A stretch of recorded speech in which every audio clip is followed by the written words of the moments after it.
महाराष्ट्र सरकार ने no helmet no petrol की पॉलिसी को वापस ले लिया है। सरकार ने पेट्रोल पंप ऑपरेटर्स से बिना हेलमेट पेट्रोल लेने वाले टू व्हीलर्स का नंबर नोट करके आरटीओ को देने को कहा है।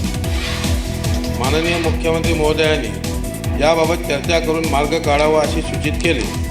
त्यानुसार संबंधितांची चर्चा करून पेट्रोल पंप चालकांनी हेल्मेट परिधान न केलेल्या दुचाकीस्वारास पेट्रोल दिल्यानंतर अशा वाहनांचे क्रमांक संबंधित प्रादेशिक उपप्रादेशिक परिवहन अधिकारी कार्यालयास पाठवावे। महाराष्ट्र सरकार ने 1 अगस्त से नो हेलमेट नो फ्यूल नियम लागू किया था, लेकिन पेट्रोल पंप ऑपरेटर्स के विरोध के बाद सरकार को अपना फैसला वापस लेना पड़ा है। समाजवादी पार्टी के अध्यक्ष मुलायम सिंह यादव ने जमीन पर अवैध कब्जे को लेकर अपनी ही पार्टी के कार्यकर्ताओं पर निशाना साधा है। मुलायम सिंह ने कहा कि अगर कार्यकर्ता यूपी में समाजवादी सरकार की वापसी चाहते हैं तो उन्हें जमीनों पर अवैध कब्जे समेत तमाम कारगुजारियां छोड़नी होंगी। जमीनों पर कब्जा करना बंद कर दोगे? बता दीजिए। कई जगह जमीनों पर कब्जा है। मुलायम सिंह यादव समाजवादी चिंतक जनेश्वर मिश्र की जयंती के मौके पर पार्टी नेताओं और कार्यकर्ताओं को संबोधित कर रहे थे। मुलायम सिंह ने लोकसभा चुनाव में पार्टी की हार के लिए कार्यकर्ताओं को जिम्मेदार ठहराया।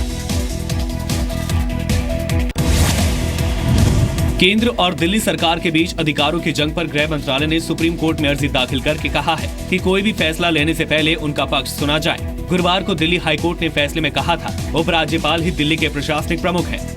कोर्ट ने कहा था कि केजरीवाल सरकार कोई भी कानून या नोटिफिकेशन उपराज्यपाल की अनुमति के बिना नहीं जारी कर सकती। एलजी नजीब जंग ने कहा कि केजरीवाल सरकार को अपने फैसलों पर विचार करना चाहिए। जो फैसले गलत हैं वो उनको दुरुस्त करने पड़ेंगे और उसके लिए हम लोग उस फाइलों की मांग करेंगे। हाईकोर्ट के फैसले के बाद एपी ने नाराजगी जताते हुए दिल्ली के लोगों से अपनी समस्याओं को लेकर सीएम अरविंद केजरीवाल की बजाय उपराज्यपाल नजीब जंग के पास जाने को कहा है। दूध में मिलावट रोकने के लिए सुप्रीम कोर्ट ने सख्त कदम उठाने का आदेश दिया है। अदालत ने दूध में मिलावट और नकली दूध बनाने के बेहद गंभीर मामला बताया। कोर्ट ने कहा कि राज्य सरकार डेयरी वालों को इस बात की चेतावनी दे कि दूध में मिलावट करने पर सख्त एक्शन लिया जाएगा। अगर दूध में कीटनाशक दवाएं या कोई भी केमिकल मिला तो डेयरी के साथ ही दूध की बिक्री करने वाले दुकानदार पर भी कड़ी कार्रवाई होगी। सुप्रीम कोर्ट ने केंद्र सरकार को मिलावट पर पश्चिम बंगाल, उड़ीसा जैसे राज्यों के कानूनों का हवाला देते हुए कड़ी सजा देने की सिफारिश की है। इन राज्यों में मिलावट के लिए उम्र कैद तक की सजा का प्रावधान किया गया है। दिल्ली के विवेक विहार में राजकीय सर्वोदय स्कूल के एक टीचर पर छात्र की बेरहमी से पिटाई का आरोप लगा है। छात्र की गलती बस इतनी थी कि टीचर ने वर्ड मीनिंग पूछा था। छात्र नहीं बता पाया तो उसे डंडे से इतना मारा कि उसे अस्पताल में भर्ती कराना पड़ा। रात को पता चला था जब बच्चा ना बैठ पा रहा था और ना ही सो पा रहा था। इसने बताने से मना कर दिया था। सर ने कहा था कि अगर घर पे बताएगा कल इससे ज्यादा मारूंगा और नाम काट दूंगा और पेपर में फेल कर दूंगा। पीड़ित छात्र 8वीं में पढ़ता है। छात्र अभी भी दहशत में है। मेरे क्लास टीचर ने हिप पे दोनों हाथ पकड़ के हिप पे मारा था, इसलिए मेरे को होमवर्क याद नहीं था। आरोपी टीचर का नाम राम विलास है।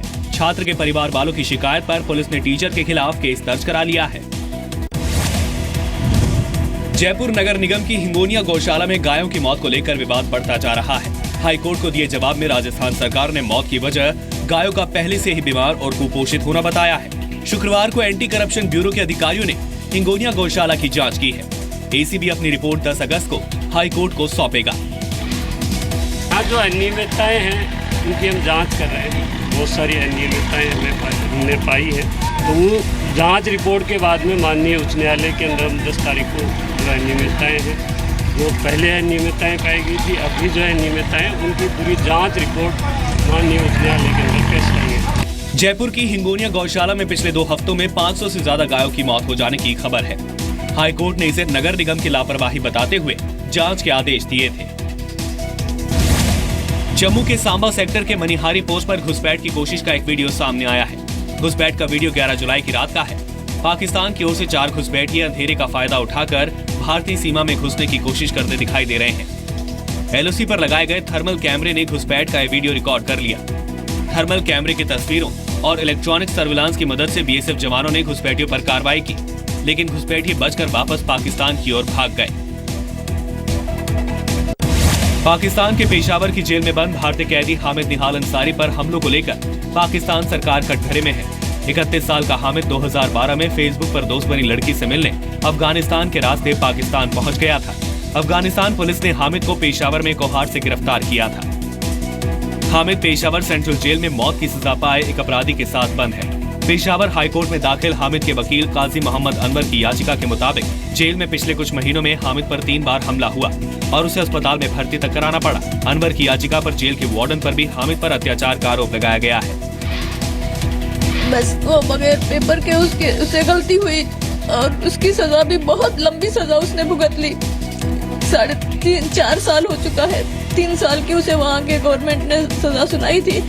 3 साल का भी समय पूरा हो चुका है, 4 साल खत्म होने आ रहा है। तो अब हमारी सरकार भी कोई विलंब किए बगैर जल्दी से जल्दी अपने भारतीय शहरी को वापस बुलाए। जितना जल्दी हो सके उसको अगर डिपोर्ट कर दें तो उसकी सुरक्षा का मसला और तमाम बातें एक साथ ही ख़त्म हो जाती हैं। उसकी सबसे बड़ी वजह ये है कि उसकी जो सज़ा है वो भी ख़त्म हो चुकी है। वो उससे ज़्यादा वक्त गुजार चुका है जो उसको सज़ा का वक्त दिया गया। पेशावर जेल के अधिकारियों ने हामिद पर हमले की बात को स्वीकार किया है। भारत सरकार हामिद की रिहाई के लिए कोशिश कर रही है। पाक अधिकृत कश्मीर में पाकिस्तान के खिलाफ एक बार फिर प्रदर्शन हुए। मीरपुर में पीओके और गिलगित बाल्टिस्तान के नेताओं ने एक सुर में वहां पाकिस्तान की मिलिट्री कोड बनाने के फैसले और नेशनल एक्शन प्लान लागू करने का विरोध किया है।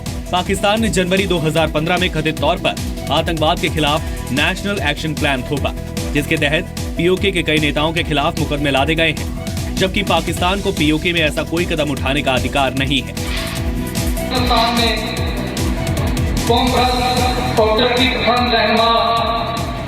जनाब बाबा खान और उनके तकरीबन 20 से अबव साथियों पर जो पाकिस्तानी अदालतों ने झूठे मुकदमा बनाए हैं, जिन्होंने तकरीबन 20 साल की जो कैदें उन्हें सुनाई हैं, उनको हम स्टेज की वकालत से खंडन करते हैं।